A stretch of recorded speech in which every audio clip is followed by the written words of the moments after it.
അല്ലാഹു സുബ്ഹാനഹു വ തആല ഈ ആയത്തിലൂടെ നമ്മെ പഠിപ്പിക്കുന്ന വിഷയം തർഗീബു ഫി നിക്കാഹ്, നിക്കാഹിൽ നിങ്ങൾ ആഗ്രഹം പ്രകടിപ്പിക്കണം. കല്യാണം കഴിക്കുക എന്ന് പറഞ്ഞ് നീട്ടിക്കൊണ്ട് കൊണ്ടുപോവല്ല, അത് ദീർഘിപ്പിച്ചു കൊണ്ടുപോകും. അതങ്ങ് പിന്നെയാവാം, അടുത്ത കൊല്ലം ഇപ്പൊ ഈ ഒരു ലീവും കൂടെ കഴിഞ്ഞ് വരട്ടെ, നാട്ടിലൊക്കെ ഒന്ന് ഉഷാറായിട്ടൊന്ന്, ഇനി പിന്നെ അടുത്ത പോക്കില്ല, അങ്ങനെ നീട്ടല്ല. ഒരുവിധം നീ അത് സാധിക്കുമെങ്കിൽ പെട്ടെന്ന് തന്നെ നീ അത് ചെയ്തു കൊള്ളണം എന്ന് പഠിപ്പിക്കാനാണ്. മഹാനായ ഇബ്നു അജീബ് റളിയല്ലാഹു അൻഹു അവരുടെ പ്രസിദ്ധമായ തഫ്സീർ, തസൗഫിന്റെ ചില അഭിപ്രായങ്ങളൊക്കെ പറയുന്നവരുടെ തഫ്സീർ ഉണ്ട്, അൽ ബഹറുൽ മദീദ് ഫി തഫ്സീർ ഖുർആനിൽ മജീദ്. ബഹുമാനപ്പെട്ട ഇബ്നു അജീബ് റളിയല്ലാഹു അൻഹു പറയുന്നുണ്ട്, ഈ ഹദീസ് ഉദ്ധരിക്കുക, മൻ അഹബ്ബ ഫിത്രതി ഫൽയസ്തന്ന ബിസുന്നതി, ഹബീബായ റസൂലുള്ളാഹി സ്വല്ലല്ലാഹു അലൈഹി വസല്ലം. മൻ അഹബ്ബ ഫിത്രതി, എന്റെ ഫിത്ര, എന്നിൽ അല്ലാഹു തആല ഏതൊരു നന്മയിലാണോ എന്റെ പ്രകൃതം അല്ലാഹു തആല എന്നെ ഒരുക്കി തന്നിട്ടുള്ളത്, എന്നെ ഈ ലോകത്തേക്ക് പറഞ്ഞയച്ചത്, എന്റെ ചര്യയും എന്റെ ഫിത്രയും നിങ്ങൾക്ക് ഇഷ്ടമാണെങ്കിൽ ഫൽയസ്തന്ന ബിസുന്നതി, എന്റെ സുന്നത്തെ നിങ്ങൾ സ്വീകരിക്കണം. വഹിയ നിക്കാഹ്, നിക്കാഹ് ചെയ്യുക, വിവാഹം ചെയ്യുക എന്നത് എന്റെ ചര്യയാണ്, അത് സുന്നത്താണ്. അതുകൊണ്ടാണ് നമ്മൾ നിക്കാഹിനെ സംബന്ധിച്ച് ഇതൊരു ആചാരമാണെന്ന് മനസ്സിലാക്കല്ല. എല്ലാ സമൂഹങ്ങളും ചെയ്യുന്നുണ്ട് അല്ലേ, എല്ലാ മതവിഭാഗങ്ങളിലും അതുണ്ട്. ചില മതവിഭാഗങ്ങളുടെ മതം എന്നറിയപ്പെടുന്നത് തന്നെ ആകെ 1, 2, 3 വിഷയങ്ങളിലെ മതത്തിന്റെ നിയമങ്ങൾ തന്നെ നിലവിലുള്ളൂ. കല്യാണം കഴിക്കുമ്പോൾ മരിച്ചുപോയാൽ, അല്ലെങ്കിൽ കുട്ടി ജനിക്കുമ്പോൾ, ഇത്രയൊക്കെ ചില ആചാരങ്ങളെ ചില മതങ്ങൾക്കുള്ളൂ. വേറൊന്നിലൊരു നിയമങ്ങളും ഇല്ലല്ലോ, ആവുന്ന പോലെയൊക്കെ ആകാം. അങ്ങനെ ഒരു വഴിപാടായിട്ട്, അങ്ങനെ ഒരു ആചാരമായി, ഒരു കസ്റ്റം അല്ല ഇത്. അള്ളാഹുവിന്റെ റസൂലിന്റെ ട്രഡീഷൻ, അവിടുത്തെ സുന്നത്താണ്. എന്റെ സുന്നത്ത് നിങ്ങൾ ഇഷ്ടപ്പെടണം, എന്നെ ഇഷ്ടപ്പെടുന്നെങ്കിൽ എന്റെ സുന്നത്ത് ഇഷ്ടപ്പെടണം എന്ന് റസൂലുള്ളാഹി സ്വല്ലല്ലാഹു അലൈഹി വസല്ലം. ഫഇന്ന الرجل يرفع بدعاء ولده من بعده. റസൂലുള്ളാഹി സ്വല്ലല്ലാഹു അലൈഹി വസല്ലം പറയുന്നു, ഒരു മനുഷ്യൻ അല്ലാഹു തആല ഉയർച്ച കൊടുക്കാൻ കാരണം യുർഫഉ ബിദുആഇ വലദിഹി മിൻ ബഅദിഹി, തനിക്ക് ശേഷം വരാൻ പോകുന്ന ഒരു മകന്റെയോ കുട്ടിയുടെയോ മകളുടെയോ പ്രാർത്ഥന കൊണ്ട് ഒരാൾക്ക് അല്ലാഹു ഉയർച്ച കൊടുക്കും. അത് കിട്ടണമെങ്കിൽ മക്കൾ ജനിക്കണം, മക്കൾ ജനിക്കണമെങ്കിൽ നിക്കാഹ് വേണം. അപ്പോ നിക്കാഹിലൂടെ ജനിച്ച കുട്ടി കാരണം ഈ പിതാവിന് അല്ലാഹു മരണശേഷം പോലും അല്ലാഹു സ്ഥാനമാനങ്ങൾ ഉയർത്തിക്കൊടുക്കും. എത്രയോ വാപ്പമാർ, മരിച്ചുപോയിട്ടുള്ള വാപ്പമാർ, അവരുടെ ജീവിച്ചിരിപ്പുള്ള മക്കൾ വാപ്പാക്ക് വേണ്ടി ചെയ്യുന്ന സ്വതക്ക, വാപ്പയുടെ പേരിൽ ചെയ്യുന്ന നന്മ, വാപ്പാക്ക് വേണ്ടി ചെയ്യുന്ന ദുആ, ആ ഒരു ദുആ കൊണ്ട്, പ്രാർത്ഥനകളെ കൊണ്ട്, അവർക്ക് ചെയ്യുന്ന നന്മകളെ കൊണ്ട് അല്ലാഹു തആല ആ മരിച്ചുപോയ പിതാക്കന്മാരെ, ഉമ്മമാരെ അല്ലാഹു ഉയർത്തിക്കൊടുക്കുന്നു. സ്വർഗ്ഗലോകത്തിന്റെ വിവിധ തട്ടുകളിലേക്ക് ഉയർത്തുകയാണ്. അല്ലാഹു മാപ്പാക്കാതിരിക്കാൻ വിചാരിച്ച ചില പാപങ്ങൾ തന്റെ മക്കളുടെ പ്രാർത്ഥന കൊണ്ട് അല്ലാഹു മഗ്ഫിറത്ത് ചെയ്തു കൊടുക്കുന്നില്ലേ? അങ്ങനെ ഒരു ഉയർച്ച ലഭിക്കണമെങ്കിലും മക്കളുണ്ടാകണം. അതുണ്ടാവണമെങ്കിൽ നിക്കാഹ് വേണ്ടേ? അതുകൊണ്ട് നിങ്ങൾ നിക്കാഹ് ചെയ്തേക്കും. എന്താ കാരണം പറയുന്നത്? മരണശേഷമെങ്കിലും നിങ്ങൾക്ക് രക്ഷപ്പെട്ടുകൂടെ നല്ല മക്കളുണ്ടായാൽ?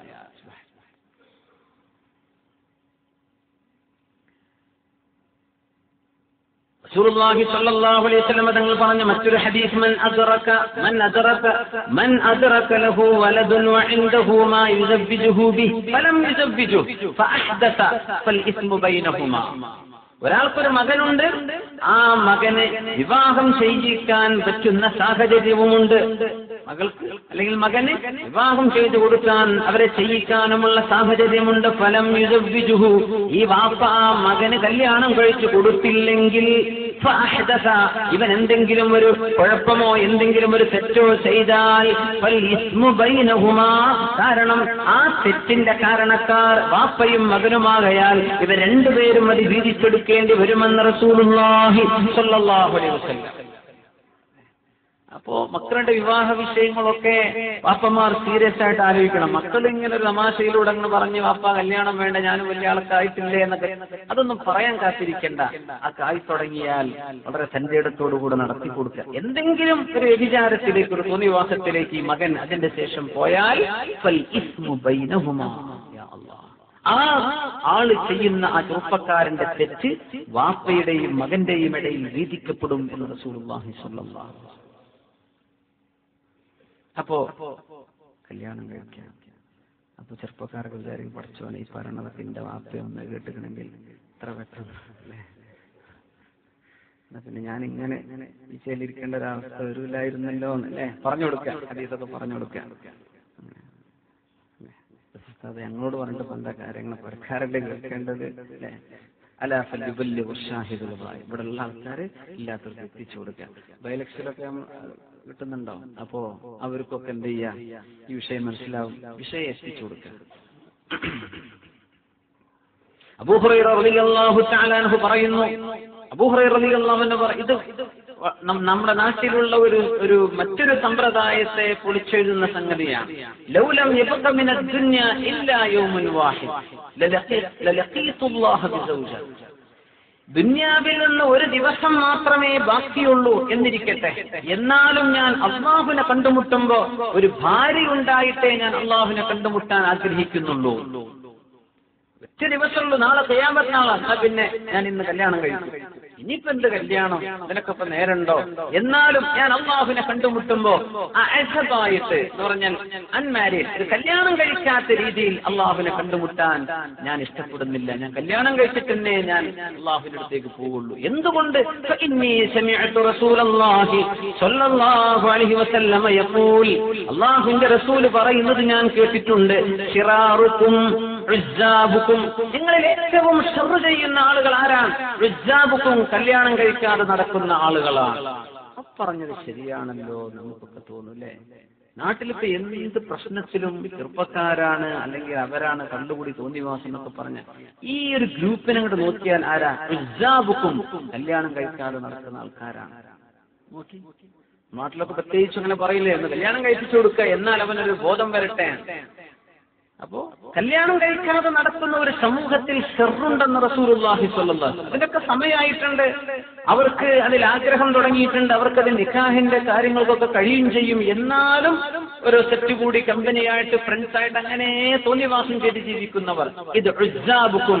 അല്ലാഹുവിന്റെ റസൂൽ സ്വല്ലല്ലാഹു അലൈഹി വസല്ലം പറയാ, നിങ്ങളിൽ കല്യാണം കഴിക്കാതെ നടക്കുന്ന ആളുകൾ ശിറാറുക്കും, നിങ്ങളിൽ ഏറ്റവും ഷർറായവരാണ്. അത് പുരുഷന്മാർക്കും പെണ്ണുങ്ങൾക്കും അങ്ങനെയാണ്. കല്യാണം ഒരു ഭർത്താവിനെ സ്വീകരിക്കാതിരിക്കുന്ന ഒരു പെണ്ണിനും അങ്ങനെയാണ്. ഇദാ തസവ്വജ അഹദുക്കും, എന്തുകൊണ്ടെന്നാൽ നിങ്ങളിൽ ഒരാൾ വിവാഹം ചെയ്താൽ അസ്സ ശൈത്വാനുഹു, അവന്റെ പിശാച് നിലവിളിച്ച് കരയുമെന്നാണ്, ആർത്തട്ടഹസിക്കും. അസ്സ ശൈത്വാനുഹു, അസ്സ ശൈത്വാനുഹു, അവന്റെ പിശാച് നിലവിളിക്കും. യാ വൈല, നാശമേ, അസ്മ ഇബ്നു ആദമ സുലുസൈ ദീനിഹി, ഇബ്നു ആദം, ആദം നബി അലൈഹിസ്സലാമിന്റെ മകൻ, ഈ മനുഷ്യൻ, ഇയാൾ സുലുസൈ ദീനി, അവന്റെ ദീനിന്റെ 2/3 ഭാഗവും അവൻ ക്ലിയർ ചെയ്ത് കഴിഞ്ഞല്ലോ, ഇനി അവനെ പഴപ്പിക്കാൻ എനിക്ക് കഴിയില്ലല്ലോ. ദീനിൽ 2 ഭാഗം കഴിഞ്ഞു, അവൻ ശരിയാക്കി. അല്ലേ? മൻ തസവ്വജ, ഒരാൾ കല്യാണം കഴിച്ചാൽ ഫഖദ്, അല്ലേ, അവൻ സുലുസൈ ദീനി, ഫഖദ് ഇസ്തക്മല സുലുസൈ ദീനി, അവന്റെ ദീനിന്റെ 3 ഭാഗമായി ദീനിനെ നമ്മൾ ഓഹരി വെച്ചാൽ അതിന്റെ 3/2 ഭാഗവും ക്ലിയറായി ഒരു മനുഷ്യൻ നിക്കാഹ് ചെയ്താൽ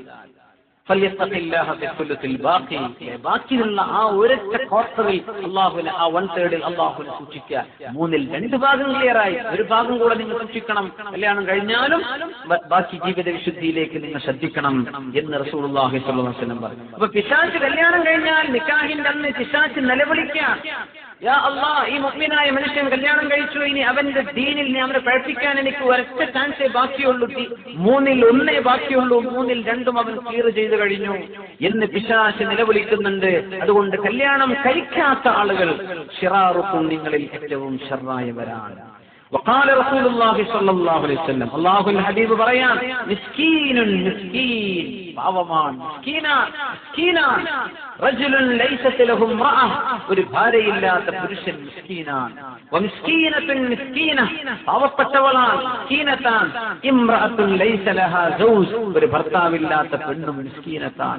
ഖാലൂ യാ റസൂലല്ലാഹ്, അല്ലാഹുവിന്റെ റസൂലേ, വഇൻ കാനത് ഗനിയതൻ മിനൽ മാൽ, ഒരുപാട് സമ്പത്തുള്ള പെണ്ണാണെങ്കിലും മിസ്കീൻ തന്നെയാണോ? മിസ്കീനെ തന്നെയാണോ? ഖാല വഇൻ, എത്ര സമ്പത്തുണ്ടെങ്കിലും ഭർത്താവില്ലാതെ കല്യാണം കഴിക്കാതെ നടക്കുന്ന പെണ്ണ് മിസ്കീനത്ത് തന്നെ. എത്ര സമ്പത്തുണ്ടായാലും കല്യാണം കഴിക്കാതിരിക്കുന്ന ചെറുപ്പക്കാരൻ ഒരാൾ മിസ്കീൻ തന്നെ എന്ന് റസൂലുള്ളാഹി സ്വല്ലല്ലാഹു അലൈഹി വസല്ലം. മറ്റൊന്ന് മഹാനായ അബൂ ഉമാമ റളിയല്ലാഹു അൻഹു പറയാൻ അർബഅത്തുൻ ലഅനഹുമുല്ലാഹു മിൻ ഫൗഖി അർശി, അല്ലാഹുവിന്റെ അർശിന്റെ മീതെ നിന്ന് അല്ലാഹു ശപിച്ചിട്ടുള്ള 4 വിഭാഗം. വഅമ്മനത അലൈഹിമുൽ മലായിക, ആ ശാപത്തിന്റെ മലാഖമാർ അല്ലാഹുവിന്റെ മലക്കുകൾ ആമീൻ പറയുകയും ചെയ്തു. അല്ലാഹു അവരിൽ ഒരാളിലും നമ്മെ പെടുത്താതിരിക്കുമാറാകട്ടെ. അല്ലദീ യഹ്സുറു നഫ്സഹു അനിൻ നിസാ, കല്യാണം കഴിക്കാതെ മാറി നിൽക്കുന്നവർ ഒന്നവരാണ്. കല്യാണം കഴിക്കാതെ മാറി നിൽക്കാൻ യഹ്സുറു നഫ്സഹു അനിൻ നിസാ എന്ന് പറഞ്ഞാൽ ഒന്നുകൂടെ അർത്ഥം അതിന്റെ ആഴത്തിലേക്ക് ചിന്തിച്ചാൽ കല്യാണം കഴിക്കാതിരിക്കുക എന്നല്ല ആ വാക്കിന്റെ അർത്ഥം. കല്യാണം കഴിച്ചിട്ടും ഭാര്യയെ സമീപിക്കാതിരിക്കുക എന്നതിനർത്ഥമുണ്ട്. നമ്മളൊക്കെ പ്രവാസ ലോകത്തെ വെച്ച് ഹദീസൊക്കെ പറയുമ്പോൾ വളരെ വേദന തോന്നുന്നുണ്ട് അല്ലേ? അല്ലാഹു സുബ്ഹാനഹു വ തആല കുടുംബവുമായി യോജിക്കാനും അവരുടെ കൂടെ ജീവിക്കാനുമുള്ള ഭാഗ്യം നമുക്ക് എല്ലാവർക്കും അല്ലാഹു നൽകുമാറാകട്ടെ. മൻ യഹ്സുറു നഫ്സഹു അനിൻ നിസാ, ഭാര്യയിൽ നിന്ന് അകന്നു കഴിയാൻ. കല്യാണം കഴിച്ചാലും ഭാര്യയ്ക്ക് അവൾക്ക് വേണ്ട അവരുടെ ശാരീരിക ആവശ്യങ്ങൾ നിർവഹിച്ചു കൊടുക്കാതെ ഇബാദത്തിൽ മാത്രമായി നടന്ന് ഭാര്യയെ ശ്രദ്ധിക്കാതിരിക്കുന്നത് കുറ്റകരമാണെന്ന് പറയുന്ന ഒരുപാട് ഹദീസുകളുണ്ട്. അത് ചെയ്യരുത് അല്ലെ? അവർക്ക് ഹക്കുണ്ട്, നമ്മൾ ചെയ്തു കൊടുക്കേണ്ട ബാധ്യതയുണ്ട്. അത് നമ്മൾ ചെയ്തു കൊടുക്കാതിരുന്നാൽ നമ്മൾ കുറ്റക്കാരാണ്. ഫലാ യതസവ്വജു വലാ യതസറ, അങ്ങനെ കല്യാണം കഴിക്കാതിരിക്കുകയോ വലാ യതസറ, അന്ന് അടിമകളായ സ്ത്രീകളുണ്ടെങ്കിൽ അവരുമായി ശാരീരിക ബന്ധത്തിൽ ഏർപ്പെടൽ ജായിസാക്കിയിട്ടുണ്ട് ശരീഅത്ത്. അങ്ങനെ ശരീഅത്ത് പോലും ഇല്ലാതെ ഭാര്യമാരില്ലാതെ ജീവിക്കുന്ന അവസ്ഥ അത്തരക്കാർ ശപിക്കപ്പെട്ടു. അടിമസ്ത്രീയുണ്ട്, ആ അടിമസ്ത്രീയെ സമീപിക്കാതിരിക്കുന്നു. എന്തുകൊണ്ട്? ഇവൾ പ്രസവിക്കാതിരിക്കാൻ.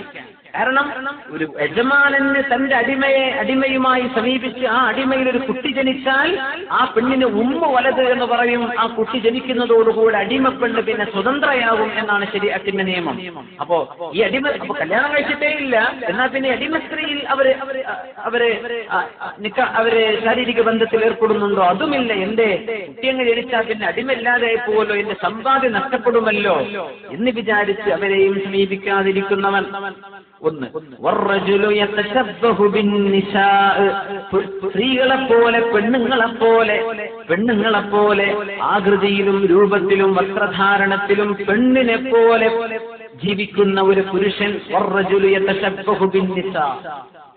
പള്ളിയിലൊക്കെ ജുമുഅക്ക് വരെ കാണുന്നുണ്ട് ചില മുടിയൊക്കെ റിപ്പണൊക്കെ വെച്ച് കെട്ടിയിട്ട് നല്ല ചെറുപ്പക്കാർ, നല്ല മസിലൊക്കെ ഉള്ള ചെറുപ്പക്കാർ, നല്ല ടീഷർട്ടും പാന്റൊക്കെ ഇട്ടിട്ട് വരിക. എന്താ ചെയ്യ? മുടി പെണ്ണുങ്ങളെ പോലെ യതശബ്ബഹു ബിന്നിസാ, പെണ്ണിനെ പോലെ ജീവിക്കുന്ന ആണ്. മൽഊൻ, ശപിക്കപ്പെട്ടു. ആ ശാപത്തിന് അല്ലാഹുവിന്റെ മാലാഖമാർ അർശുകൾക്കപ്പുറം വെച്ച് തന്നെ ആമീൻ പറഞ്ഞുവെന്ന് മഹാനായ അബൂ ഉമാമ റളിയല്ലാഹു അൻഹു ഹദീസാണ് പറയുന്നത്.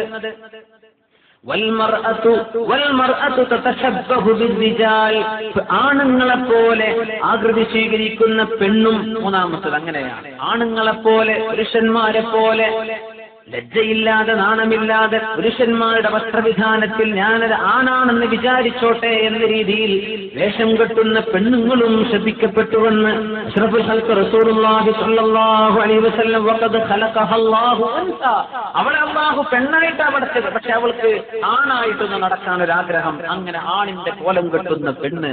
നാലാമത്തെ വിഭാഗം വമുദല്ലിലുൽ മസാകീൻ, പാവപ്പെട്ട ആളുകളെ പിഴപ്പിക്കുന്നവർ. ആ ഹദീസിന് വേറൊരു വിശദീകരണം മറ്റൊരു റിവായത്തിൽ വന്നു. ആ മുതലാളി പാവപ്പെട്ട മിസ്കീന്മാരെ വിളിക്കാൻ, എല്ലാവരും വരും, ഞാൻ നിങ്ങൾക്ക് എന്തെങ്കിലുമൊക്കെ തരാമെന്ന് പറഞ്ഞ് വിളിച്ചു വരുത്തും. അവരങ്ങോട്ട് വന്നാൽ എന്റെ അടുത്തൊന്നും ഇല്ലട്ടോ, ഞാൻ തമാശ പറഞ്ഞതാണ്. ഇങ്ങനെ പാവപ്പെട്ടവരെ വേദനിപ്പിക്കുന്നവർ. അതേ ഹദീസിൽ തന്നെ വന്നു, ചില ആളുകൾ കണ്ണു കാണാത്ത ആളുകളോട് പറയും, നിങ്ങളുടെ മുമ്പിൽ ഒരു കല്ലുണ്ട് കേട്ടോ എന്ന് പറയും. അപ്പൊ ഇയാള് പേടിച്ച് വഴിമാറിപ്പോ അവിടെ ഒരു കല്ലുമില്ല, ഒന്നുമില്ല. ഇങ്ങനെ അല്ലാഹു തആല ദാരിദ്ര്യം കൊണ്ടോ ശാരീരിക അവസ്ഥകളെ കൊണ്ടോ പരീക്ഷിച്ച ആളുകളെ കളിയാക്കുന്നവർ. ചെയ്യാൻ പാടില്ല. ചില ആളുകളൊക്കെ കാലുകൊണ്ടൊക്കെ വേച്ച് നടക്കുന്ന ആളുകളൊക്കെ കളിയാക്കിയിട്ട് അതേപോലത്തെ ഒരു കുഞ്ഞിനെ അല്ലാഹു നൽകി പരീക്ഷിച്ചത് എന്റെ നാട്ടിലുണ്ട്. അല്ലാഹു സുബ്ഹാനഹു വ തആല കാത്തുരക്ഷിക്കുമാറാകട്ടെ. കളിയാക്കാൻ പാടില്ല. മുദല്ലിലുൽ ലിസാക്കി, പാവപ്പെട്ട ആൾക്കാരെ ഇടങ്ങേറാക്കരുത്. അപ്പൊ പാവപ്പെട്ട ആളുകളെ വേദനിപ്പിക്കുക. ആണിന്റെ കോലം കെട്ടുന്ന പെണ്ണ്, പെണ്ണിന്റെ കോലം കെട്ടുന്ന ആണ് കല്യാണം കഴിക്കാതെ നടക്കുന്നവർ, അതിന് സൗകര്യവും കഴിവൊക്കെ അല്ലാഹു കൊടുത്തിട്ടും അത് ചെയ്യാത്തവർ, ഇവർ ശപിക്കപ്പെട്ടുവെന്നാണ് റസൂലുള്ളാഹി സ്വല്ലല്ലാഹു അലൈഹി വസല്ലം. അതുകൊണ്ടാണ് സഹ്ൽ ഇബ്നു അബ്ദുല്ലാഹി റളിയല്ലാഹു അൻഹു പറയുന്നത്, ലാ യഫിഹു സുഹ്ദു ഫിൻ നിസാ, പെണ്ണുങ്ങളുടെ വിഷയത്തിൽ നിങ്ങൾ സുഹ്ദ് ചെയ്യണ്ട.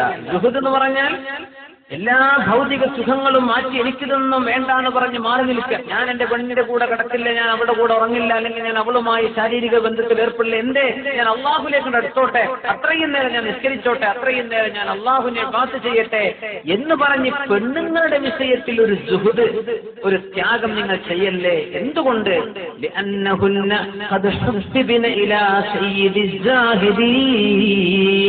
ത്യാഗം ചെയ്ത സുഹൃദ് ചെയ്തവരുടെ നേതാവ് അഷ്റഫുൽ ഖൽഖ് റസൂലുള്ളാഹി സ്വല്ലല്ലാഹു അലൈഹി വസല്ലം, അവർക്ക് ഏറ്റവും ഹബീബായത്, അവർക്ക് ഏറ്റവും ഇഷ്ടപ്പെട്ടത് അവിടുത്തെ ഭാര്യമാരല്ലേ, അള്ളാഹുവിന്റെ റസൂലല്ലേ, ഏറ്റവും വലിയ ത്യാഗം ചെയ്ത സാഹിദ് നബിയല്ലേ.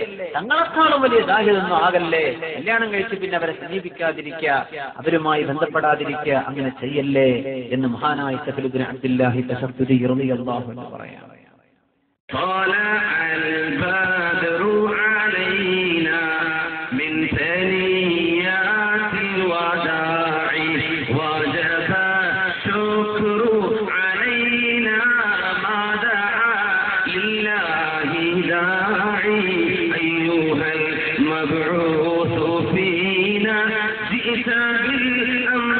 المطاع جئت شرفت المدينة